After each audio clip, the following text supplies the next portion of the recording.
What's the highest payment you've ever seen? $17.84. Demetrius, Yes, what's the highest payment you've ever seen? Oh, like 2,100.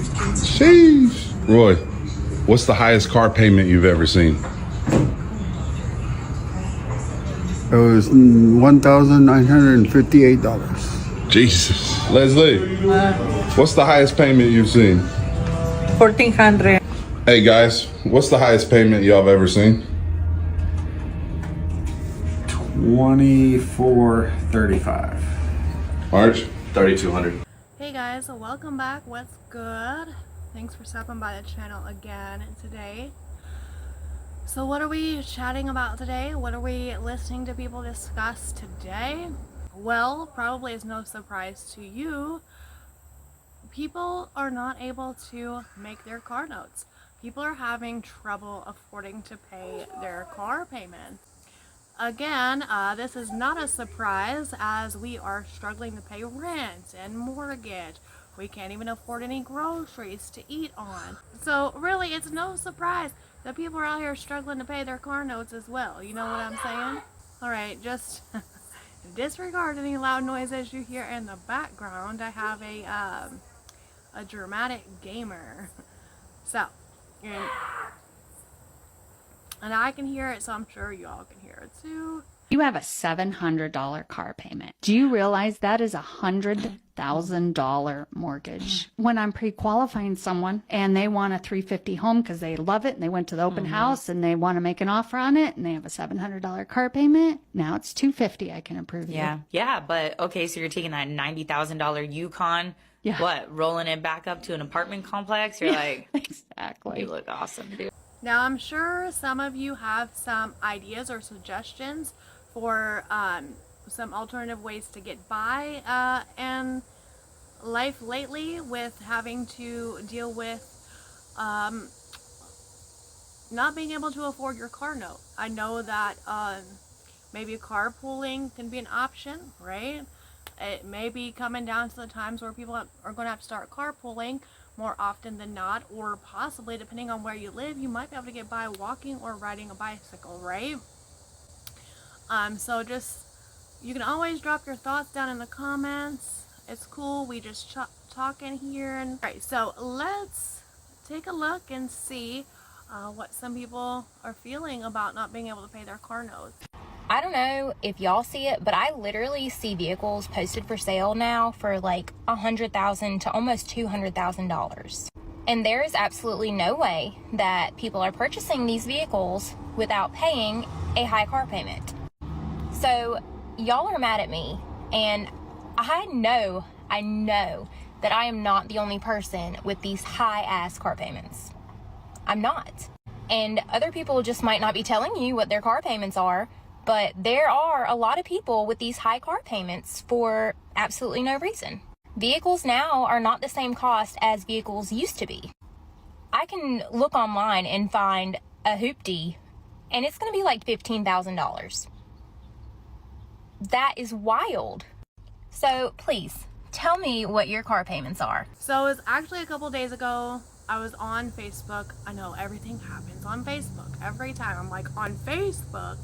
But for real. So on Facebook a couple days ago, I had seen someone post that they were looking to purchase a vehicle.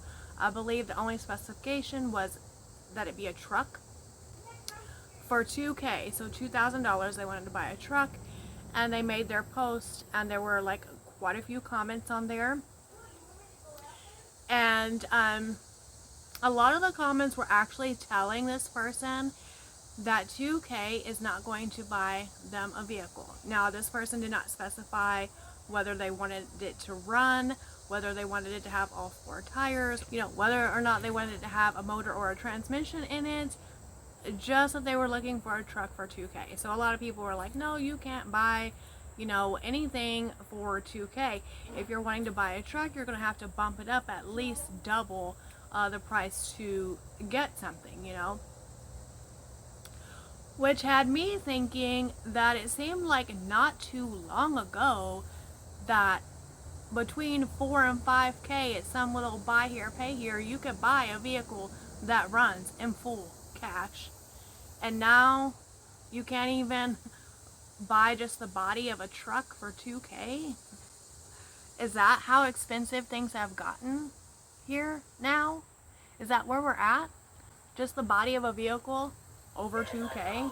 I have $60,000 worth of car debt, with about $30,000 of that being in negative equity.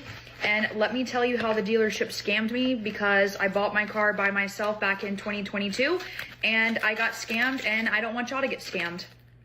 So let's talk about it. I went in spring of 2022 to buy my Jeep.